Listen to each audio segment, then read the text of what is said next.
역대상 29장 20절부터 30절 읽겠습니다.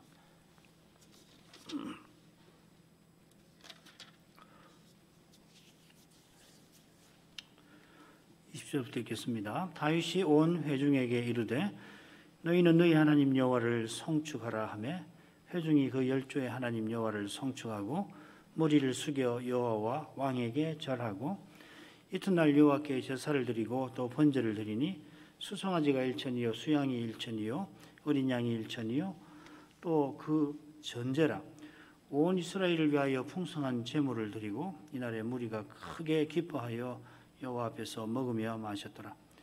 무리가 다윗의 아들 솔로몬으로 다시 왕을 삼아 기름을 부어 여호와께 돌려 주권자가 되게 하고 사독에게도 기름을 부어 제사장이 되게 하니라. 솔로몬이 여호와께서 주신 위에 앉아 붙인 다윗을 이어 왕이 되어 형통하니 온 이스라엘이 그 명령을 순종하며 모든 방백과 용사와 다윗 왕의 여러 아들이 솔로몬 왕에게 복종하니 여호와께서 솔로몬으로 이스라엘 무리의 목전에 심히 존대케 하시고 또 왕의 위엄을 주사 그 전 이스라엘 모든 왕보다 뛰어나게 하셨더라. 이새의 아들 다윗이 온 이스라엘의 왕이 되어 이스라엘을 치리한 날짜는 40년이라. 헤브론에서 7년을 치리하였고 예루살렘에서 33년을 치리하였더라. 저가 나이 많아 늙도록 부하고 존귀하다가 죽음에 그 아들 솔로몬이 대신하여 왕이 되니라. 다윗 왕의 시종 행적이 선견자 사무엘의 글과 선지자 나단의 글과 선견자 가수의 글에 다 기록되고 또 저의 왕 된 일과 그 권세와 저와 이스라엘과 온 세상 열국의 지난 시사가 다 기록되니라. 이것입니다.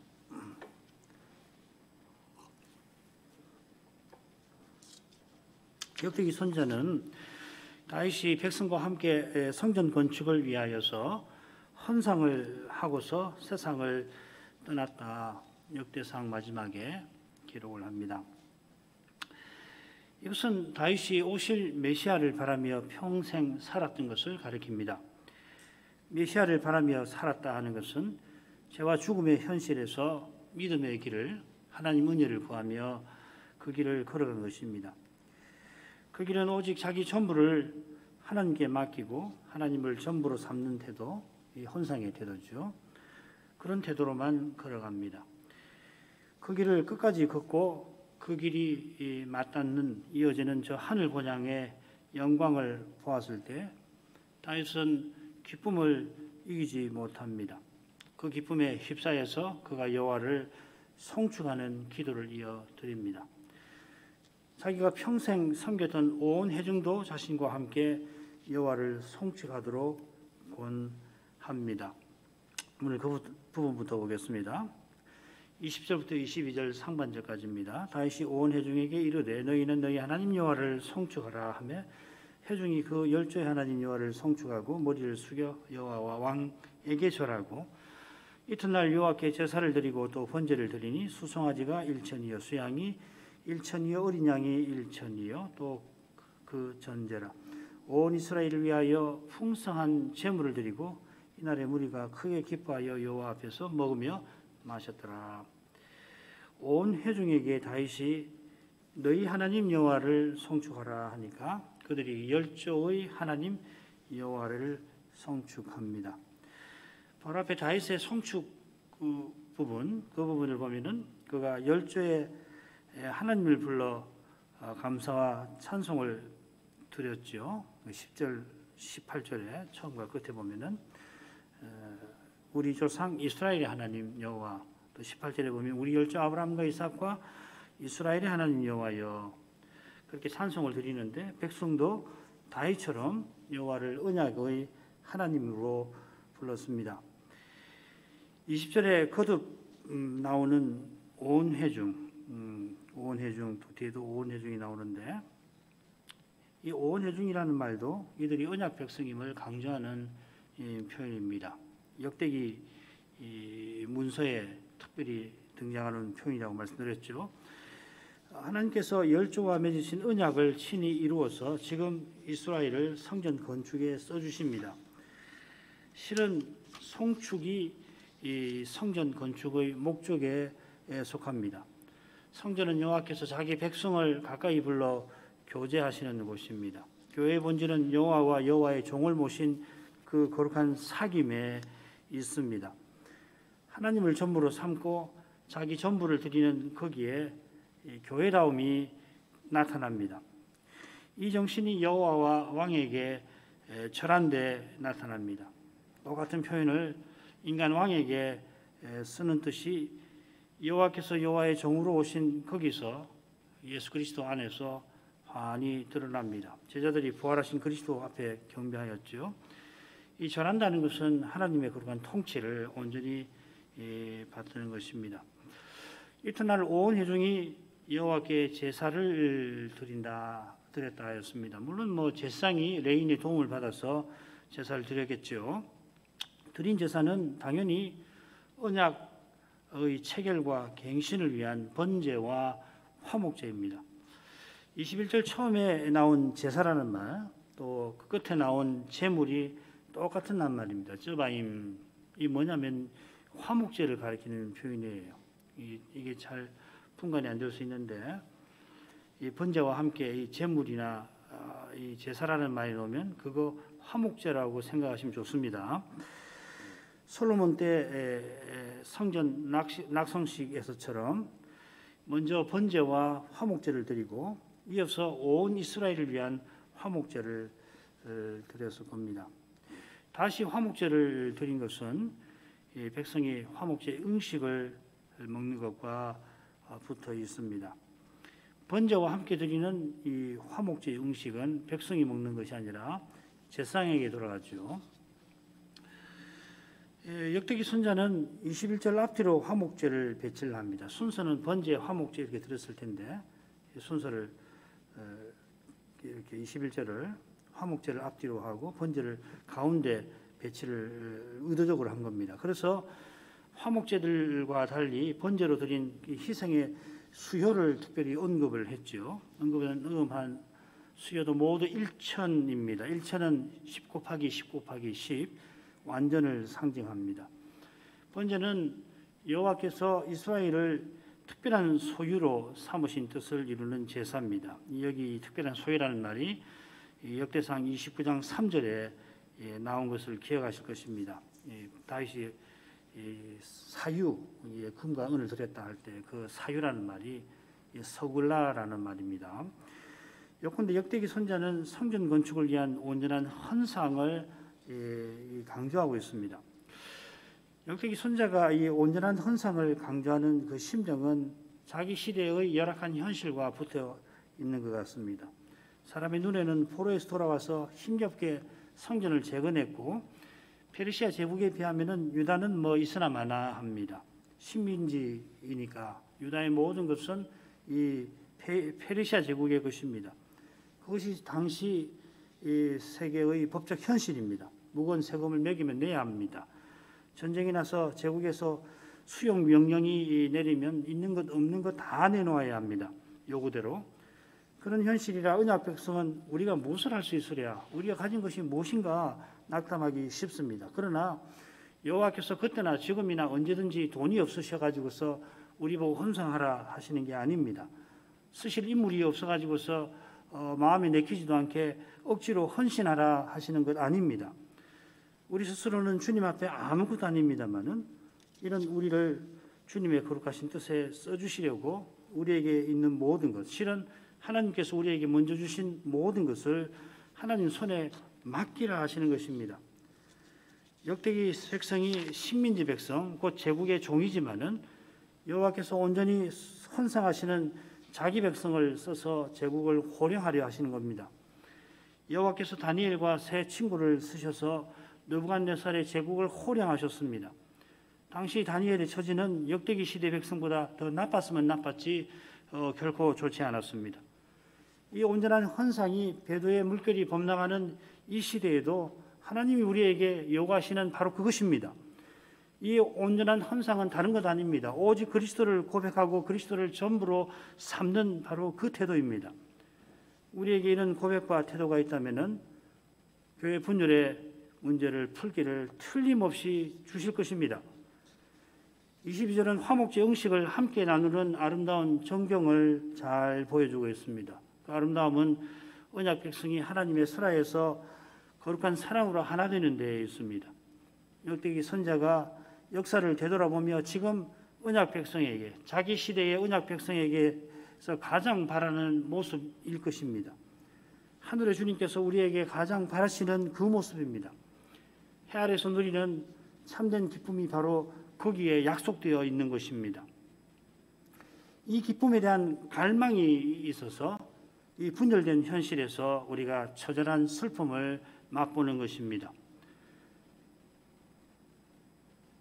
이 기쁨이 충만할 저 영광의 날을 소망하기 때문에 이 괴로운 현실을 우리가 외면할 수가 없는 것이죠. 이 현실의 문제를 정직하게 대면하고서 문제를 풀 길을 찾기란 결코 쉽지가 않습니다마는 주를 의지하여 그 풀길을 걸어가야 할 것입니다. 그 길에 우리가 기대하는 그 일이 그대로 이루어질지 잘 알지를 못합니다마는 그 길 끝에 틀림없이 우리의 기대를 넘어서는 그러한 일이 우리를 틀림없이 기다릴 것입니다. 온전한 헌상이 이 정신이 태도가 있다면은 우리 모두가 그리스도와 같아지는 바로 그 일이 우리를 기다립니다. 그처럼 믿음으로 걸어가는 그 길에 그리스도께서 함께 하셔서 친히 주님의 거룩한 영광을 드러내 주십니다. 혹 바라던 대로 일이 이루어지지 않더라도 슬퍼할 일만은 아닙니다. 그 슬픔을 이길 하늘의 기쁨을 틀림없이 맛보게 하실 것입니다. 주님이 틀림없이 전부가 되어주실 것입니다. 혹 모든 것을 다 잃었다 생각되는 그때에도 사실은 이미 다 얻게 하실 것입니다. 매주말로 가겠습니다. 다윗이 솔로몬을 왕 삼은 일이 이미 역대상 23장 1절에 나오니까 온 무리가 그를 다시 왕 삼고 기름을 부었다 합니다. 22절 하반절 23절 상반절입니다. 왕위에 오른 솔로몬이 형통하여 온 이스라엘과 신하들이 그에게 복종하였다 하는 내용이 중간에 나오고 끝으로 여호와께서 솔로몬을 존대하게 하시고 이전 모든 왕보다 뛰어난 왕의 위엄을 주셨다 하였습니다. 셋으로 나눠서 살펴보지요. 먼저 22절 하반절 23절 상반절입니다. 무리가 다윗의 아들 솔로몬으로 다시 왕을 삼아 기름을 부어 여호와께 돌려 주권자가 되게 하고 사독에게도 기름을 부어 제사장이 되게 하니라.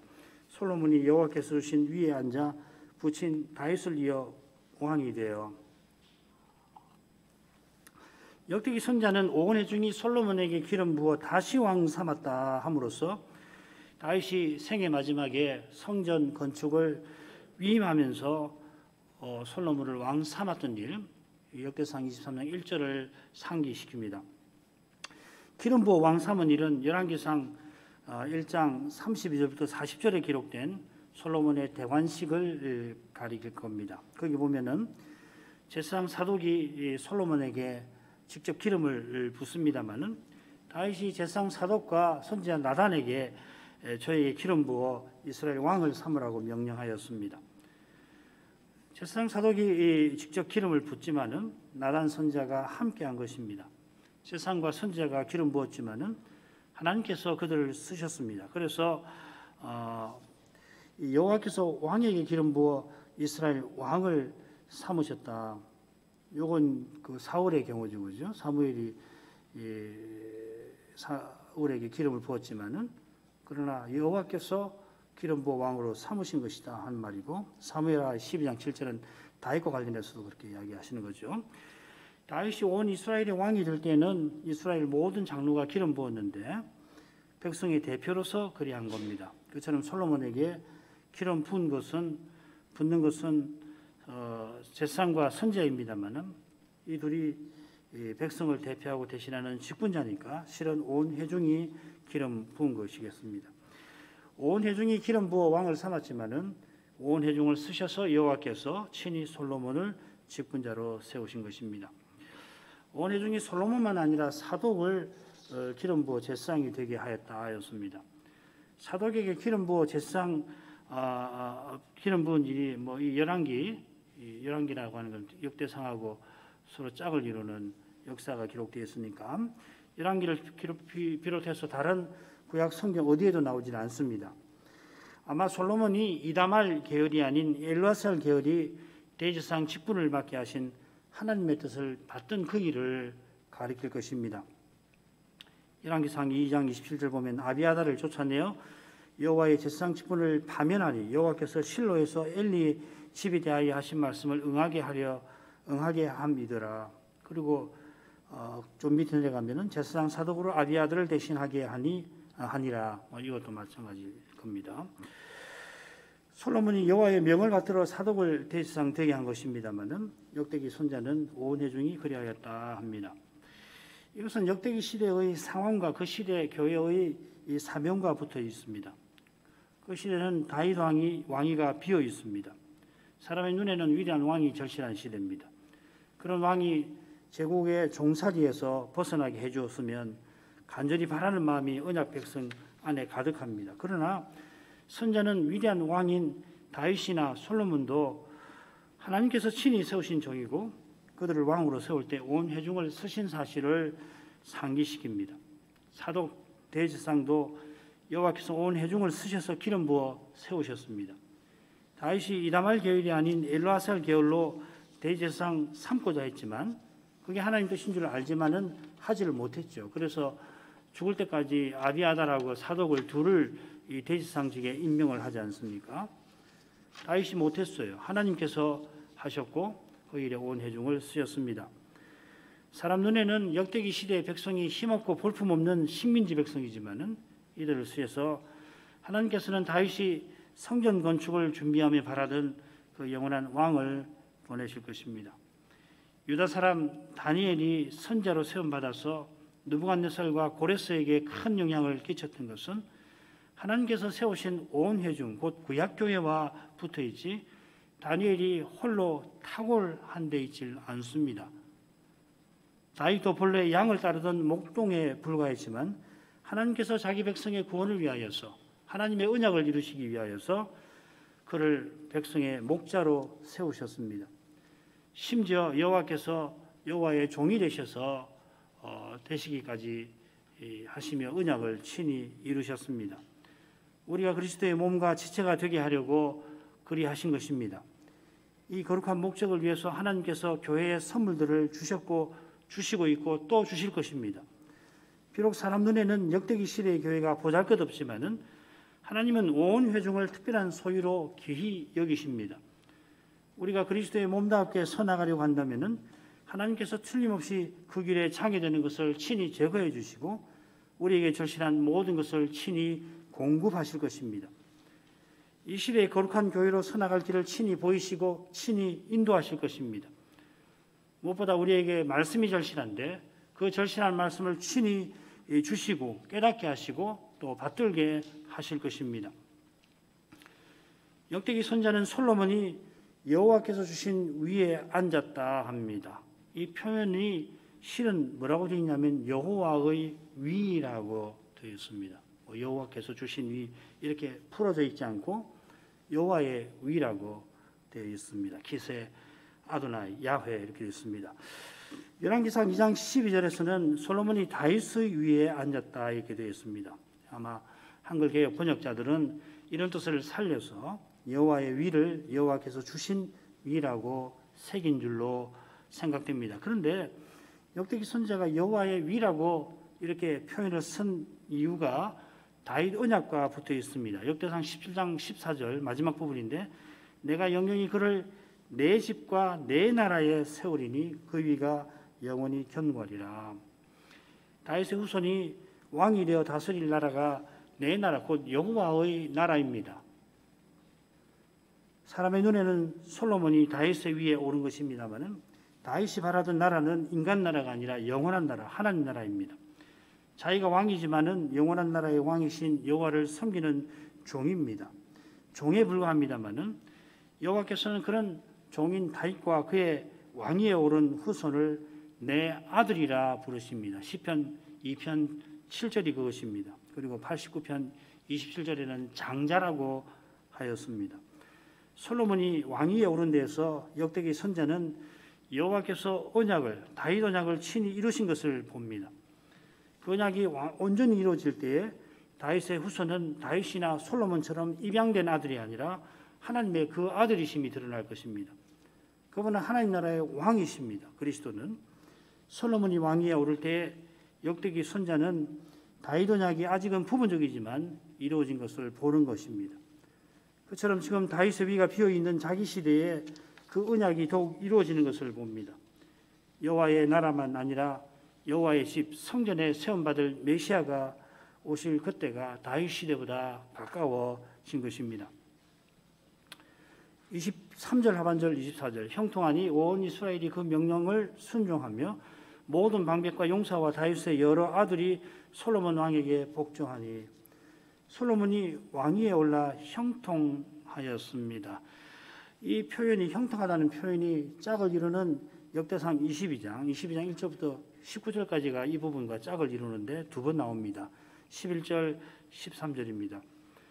다윗이 솔로몬에게 성전 건축을 위임하면서 솔로몬이 하나님의 율법을 삼가 지키면은 형통할 것이라 했는데 솔로몬이 과연 형통하였습니다. 이건 무슨 표현이냐면 그가 성전 건축의 사명을 감당할 만한 그러한 상태에 있다 하는 뜻입니다. 이것은 온 이스라엘이 그에게 순종하고 모든 방백 용사 다윗 왕의 여러 아들들이 복종하는 데서도 잘 드러납니다. 다윗 왕의 여러 아들이라고 번역을 했습니다만은 원문은 모든 아들이라고 되어 있습니다. 여러 아들이라고 번역을 이 한글 개혁 번역자들이 번역한 건 필시 아도니아를 고려한 것일 겁니다. 그러니까 소홀해서 한 게 아니라 신중하게 하나님 말씀을 번역하니까 여러라는 표현을 그분들이 썼을 겁니다. 아도니아가 반역하여서 왕위를 탐했다가 결국 아버지의 동료 아비삭을 아내로 삼겠다 한 일로 솔로몬에게 죽임을 당하죠. 이처럼 솔로몬이 왕위에 오르기까지 갈등과 위험이 있었습니다마는 하나님께서 친히 위험을 막아주시고 갈등을 해소해 주셨습니다. 솔로몬이 군대 권력을 풀어지던 요압과 종교 권력을 쥐고 있던 아비아달도 제거하게 하셨습니다. 그가 아버지께 위임받은 사명을 이룰 수 있게 하셨습니다. 솔로몬이 왕위에 오르는 일에서 역대기 선자가 어두운 면은 꼭꼭 숨겨버리고 밝은 면만을 기록한다 하는 건 아닙니다. 열왕기상에 기록된 위태로운 사건들을 역대기 시대의 백성들이 다 압니다. 감춘다고 감춰지지 않는 사건들입니다. 그처럼 솔로몬이 훗날 우상 숭배에 빠지게 되는데 역대기 선자가 이 사건을 역대하에 기록하지를 않습니다. 그렇지만은 그의 시대에 이 솔로몬의 우상 숭배를 모르는 사람은 없었을 겁니다. 그런 우상 숭배가 솔로몬 이후에 겹치고 겹쳐서 마침내 유다가 포로 잡혀갔던 겁니다. 다른 사람들은 몰라도 포로에서 돌아온 분들이 이런 사건을 모를 리가 없습니다. 그처럼 역대기 선자가 솔로몬의 등극 때에 온 이스라엘이 그의 명령에 순종하고 모든 방백과 용사 다윗의 모든 아들이 그에게 복종했다 기록한 것은 다음 부분에 나오는 대로 여호와께서 친히 언약을 이루신 그 사실을 강조하려고 하는 것입니다. 눈앞에 펼쳐진 현실은 어둡습니다마는 그 현실에서 역대기 선자는 하나님의 역사하심을 보는 것입니다. 하나님께서 말씀하신 대로 행하시는 거기서 신자는 구원과 소망을 발견합니다. 하나님 말씀을 순수하게 전하고 받는 거기서 그래 하나님을 참으로 예배하는 거기서 하나님께서 말씀하신 대로 행하시는 사실이 환히 드러나는 것입니다. 거기 그리스도가 임재하시고 하나님께서 함께 하시니 그러합니다. 우리가 교회로 서서 나간다고 할 때 이 점이 중요한 것입니다. 무엇을 행해야 한다, 사명을 행해야 된다, 그렇게 거창한 말을 쓰는 것입니다만은 그 본질은 여기 있는 겁니다. 거룩한 사귐으로서 성도의 교제로서 교회가 그런 모습으로 서나가면은 그 사명을 이미 행하고 있는 것이고 특별히 이 시대의 사명은 바로 그것이라고 우리 교회는 처음부터 그런 교훈을 받아온 줄 압니다. 그것은 이 시대만 아니라 어느 시대든지 마찬가지일 것입니다. 인생이 이 땅에서 행하는 것이 무엇이겠습니까? 우리의 삶에서 우리가 이루었다고 생각할 수 있는 일이 영원한 하나님 나라에 비춰서 과연 무엇이겠습니까? 그러나 이런 우리이지만은 하나님께서 그리스도께서 함께 하셔서 영원히 의미 있는 일을 친히 이루어지시는 것입니다. 그래서 예배가 중요한 것이고 하나님 말씀을 순수하게 전하고 받는 이 일이 본질적인 것이에요. 이것이 되면 교회는 되는 것이고 이것이 안 되면 안 되는 것입니다. 복잡하게 생각할 것이 하나도 없습니다. 교회 분열의 문제를 생각할 때 바로 이 관점을 가지고서 보셔야 하는 것입니다. 마지막 부분 보죠. 25절. 여호와께서 솔로몬으로 이스라엘 무리의 목전에 심히 존대케 하시고 또 왕의 위엄을 주사 그전 이스라엘 모든 왕보다 뛰어나게 하셨더라.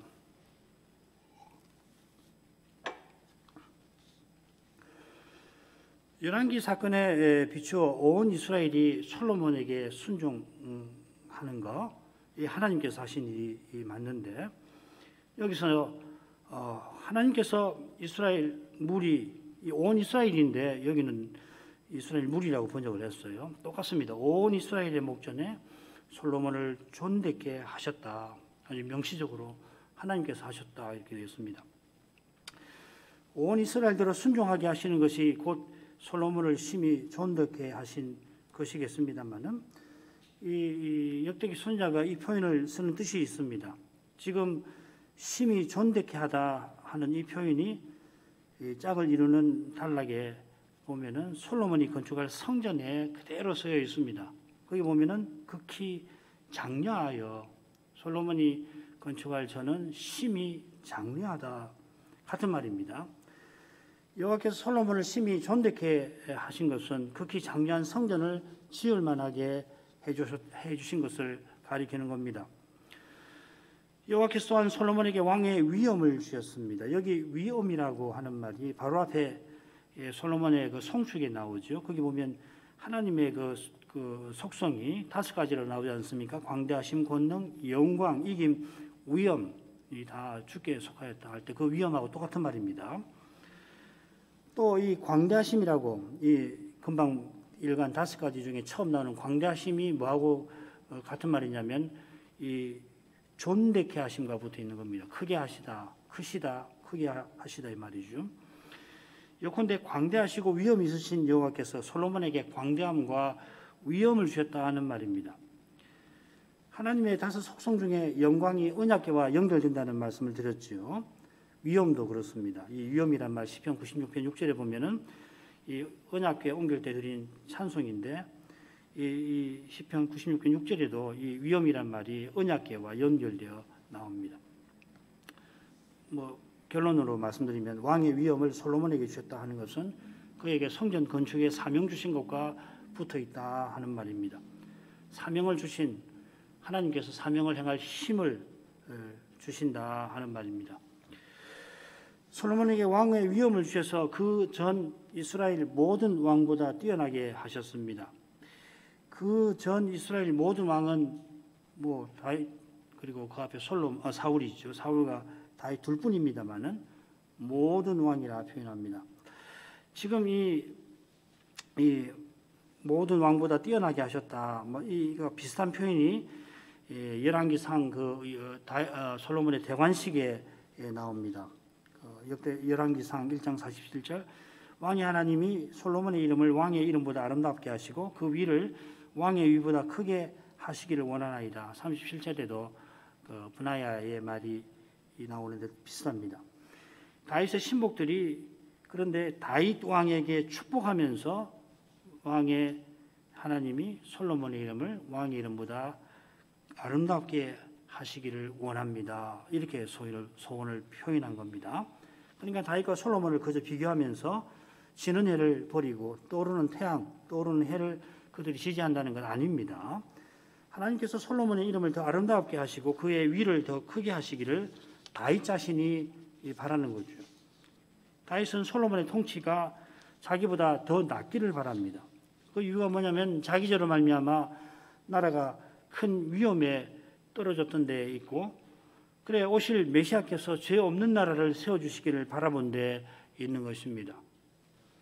다윗의 이런 심정을 잘 아는 신복들이라 같은 믿음으로 솔로몬의 치세가 더 낫기를 바라는 것입니다.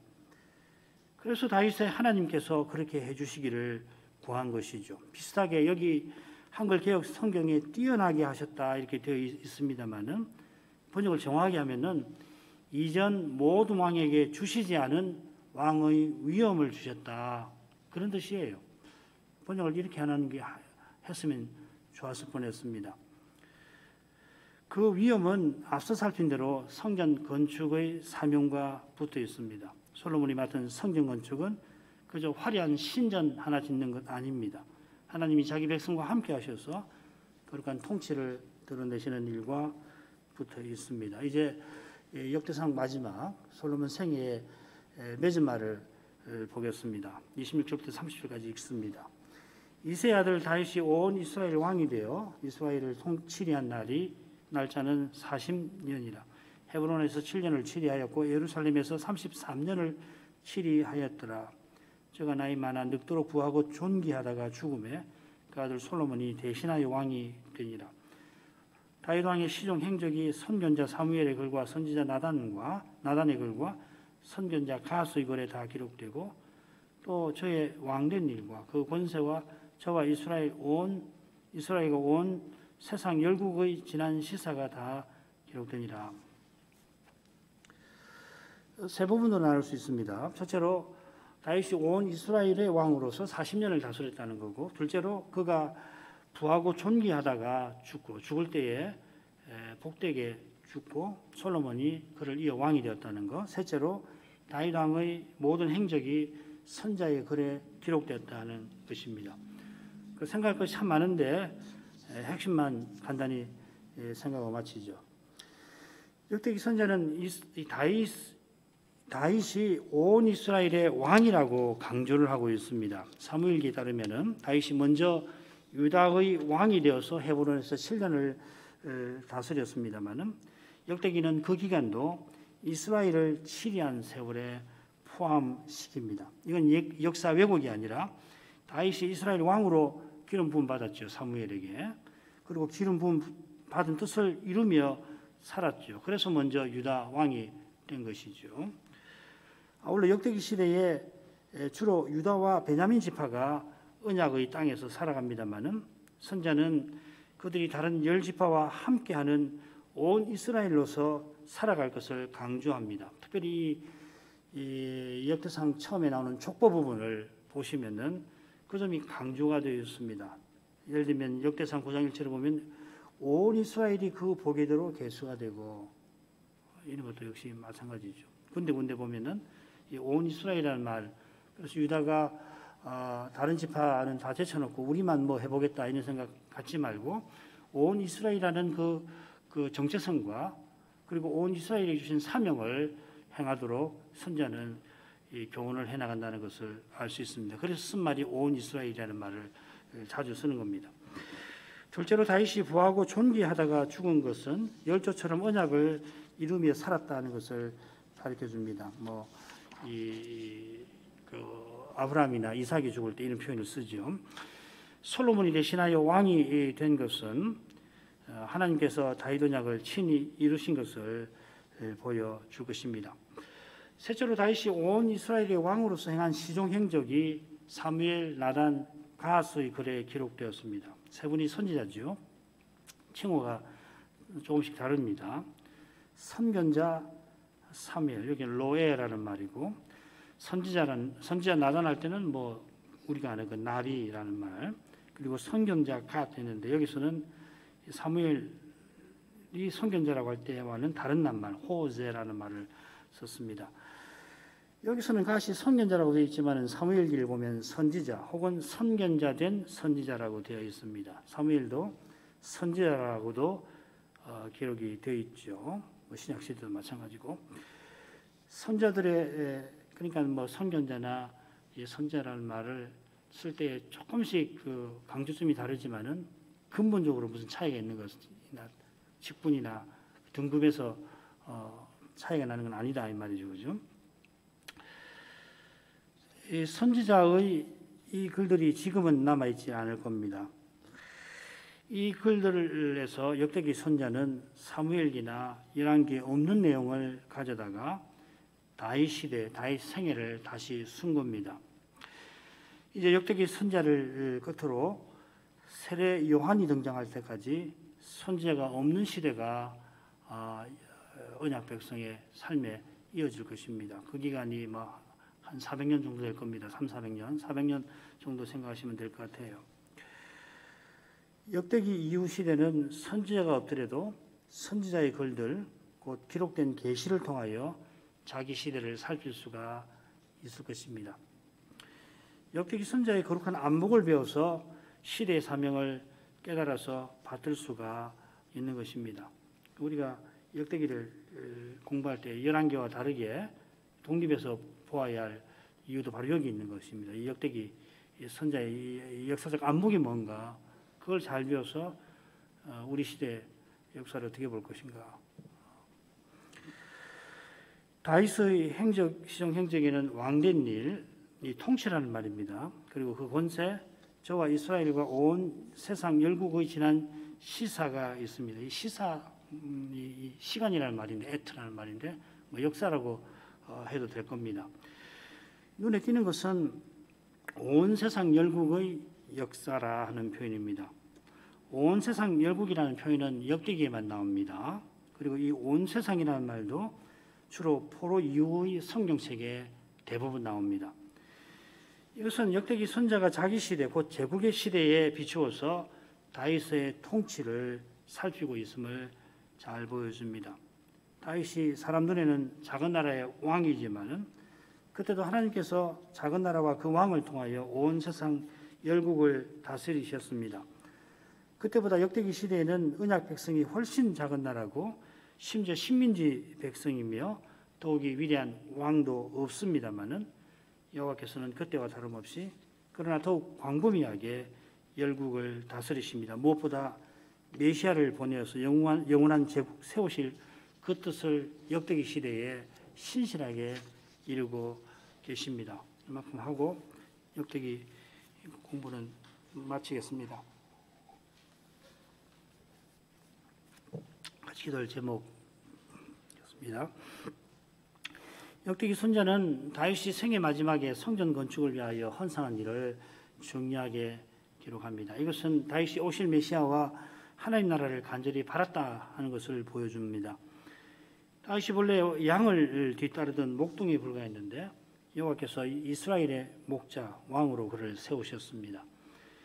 이는 여호와께서 오직 열조와 맺은 언약을 친히 이루려 하신 것입니다. 다윗 자신이 남보다 나아서도 아니고 다윗 집안이 이스라엘의 다른 집안보다 나아서도 아닙니다. 이게 다 다윗의 말이죠. 혹 낫다 하더라도 사람이 하나님의 언약을 이루지 못합니다. 오직 하나님께서 언약을 이루십니다. 이건 다윗 생애에도 환히 드러납니다. 다윗은 세상을 떠나기 직전에 솔로몬을 왕위에 세우려고 하는 일에서 자기 죄의 무서운 결과를 보게 됩니다. 자기 아들 아도니아가 반역하여 왕위에 오르고자 했고 그때 군대 권력을 장악했던 요압과 종교 권력을 쥐었던 아비아달이 아도니아의 반역에 가담했습니다. 요압이나 아비아달의 일은 다윗처럼 이스라엘이 하나님 앞에 범죄한 현실과 붙어 있었습니다. 다윗 시대가 참 위대한 시대지만 위험 요소가 굉장히 많았고 다윗 생의 마지막까지 이런 긴장과 갈등이 있었다는 겁니다. 그가 이런 죄의 현실에서 끝까지 왕의 수임을 이룰 수 있었던 것은 전적으로 여호와의 은혜였습니다. 여호와께서 친히 언약을 이루셨고 그 일에 다윗을 귀히 써주셨습니다. 이 사실을 철저하게 깨달은 다윗이라 온전히 헌상한 것입니다. 자기처럼 온 회중도 모든 것을 여호와의 손에 의탁하고서 다만 그 손에 인도를 받아 나아가기를 바란 것입니다. 온 회중도 그저 화려한 신전이 세워지기를 바랄 것이 아니라 메시아와 영원한 제국을 바라보게 한 것입니다. 메시아가 오셔서 무엇보다 죄를 없이 하시고 의가 가득한 나라를 세우실 것입니다. 다윗이 간절히 바라던 메시아께서 마침내 세상에 오셨고 십자가와 부활로 성신 안에서 의와 평안과 기쁨의 나라를 지금 세우고 계십니다. 이 나라가 그리스도의 몸인 교회를 중심으로 이 세상 가운데 나타나도록 하십니다. 이 세상이 마땅히 그리스도께 순종해야 합니다만은 아직 다 그렇게 하지 않습니다. 이런 일은 이 세상에만 있는 거 아니라 교회에도 있습니다. 그리스도를 좇는 길은 자기 십자가를 지고 따르는 길입니다. 사람이 스스로는 택하지도 않고 걷지도 못하는 길입니다. 주님께서 그 길을 친히 내시고 친히 그 길로 인도하십니다. 주님의 인도를 받으려면은 오직 주님만 모시고 주님을 전부로 삼아야 합니다. 그러면은 주님은 틀림없이 전부가 되어 주십니다. 혹 우리가 기대하던 대로 현실이 전개되지 않을지라도 주님께서는 그 뒤에도 틀림없이 우리에게 해답을 주십니다. 사실 우리가 생각하는 것을 넘어서는 방식으로 해답을 주실 것입니다. 영광의 소망으로 우리와 함께 계시는, 우리 가운데 계시는 그리스도께서 모든 해답이심을 알게 하실 것입니다. 이러한 믿음이 세상을 이깁니다. 죽음의 권세도 이 믿음으로만 이깁니다. 우리가 이제도 이런 믿음을 간절히 구하겠습니다. 기도하겠습니다.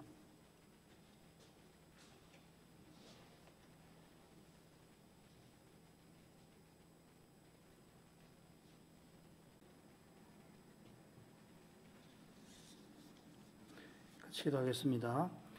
거룩하신 아버지, 역대기 선지자가 다윗의 생애 마지막에 관하여 기록한 그 말씀을 오늘 함께 살폈습니다. 열왕기 선지자가 이미 다윗이 솔로몬을 왕위에 올린 후에 세상을 떠났던 그 일들을 이미 성경에 기록하였지만은 역대기 선지자는 사무엘과 갓과 나단 선지자가 기록한 그 글을 통하여서 다윗 시대를 다시 살펴 그 시대에 여호와께서 어떻게 친히 언약을 이루고 나가셨는지를 교훈하고 있습니다. 다윗의 시대를 다시 살피되 그 시대에 하나님께서 친히 행하신 그 일들에 비추어서 역대기 선지자는 자기 시대의 현실을 살폈고 자기 시대 백성에게 꼭 필요한 말씀을 전한 줄로 압니다. 다윗이 세상을 떠나기 직전에 성전 건축을 위하여 온전히 헌상을 하고 온 회중도 자기와 함께 헌상하는 것을 보고서 그가 큰 기쁨 가운데 하나님 은혜와 영광을 송축하였습니다. 찬송하는 다윗의 마음이 메시아와 하나님 나라를 간절히 바랐을 줄 압니다.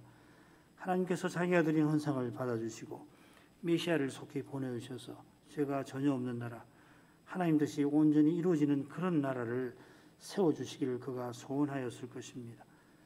하나님께서 양을 뒤따르던 일개 목동에 불과한 자신을 이스라엘의 목자로 세우셨고 그처럼 그런 힘없는 자기와 함께 하셔서 왕의 소임을 다 이루게 하셨지만은 그런 각별한 은혜에도 불구하고 다윗이 하나님 언약을 허물 만한 그러한 죄를 거듭 범하였던 것을 저희가 성경에서 배웁니다. 그처럼 그가 하나님 은혜로 적군을 물리치고 율법을 따라 나라를 다스렸지만은 하나님 은혜로 행한 그 선행에도 그가 자기 시대를 뛰어넘지 못하는 그런 부족과 연약과 한계가 있음을 배웠습니다.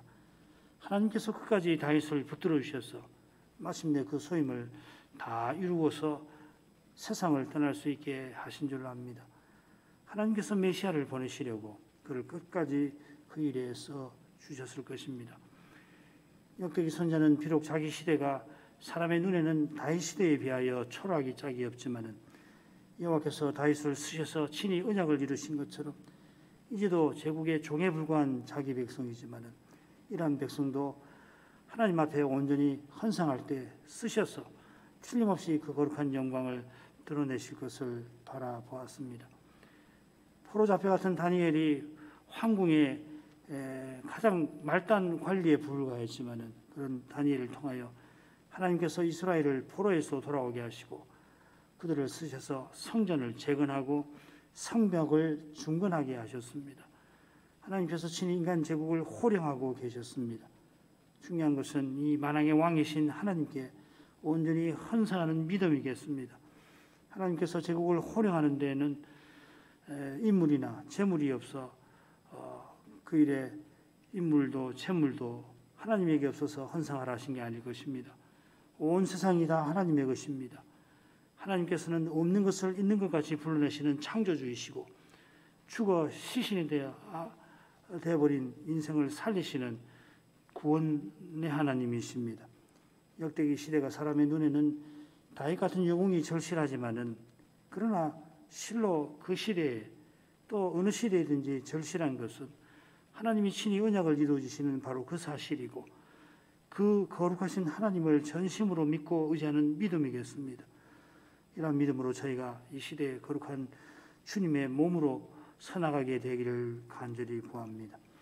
제 앞에 당한 분열의 현실은 혹 사람 생각에는 도무지 풀 길이 없어 보이는 문제와 같을지라도 그리스도께서 틀림없이 해답을 주실 것입니다.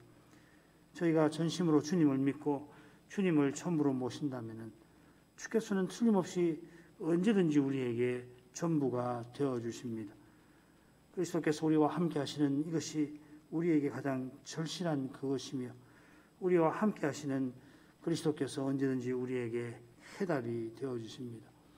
주님을 믿고 나가는 길에 혹 우리가 생각하거나 구하는 것과 달리 우리의 현실이 그렇게 전개될지라도 주께서는 우리 생각하는 것이나 구하는 것에 능히 넘치는 방식으로 신이 해답을 주실 줄 믿습니다. 이 주님을 꼭 믿고 살게 해 주옵소서. 예수님 이름으로 기도합니다. 아멘.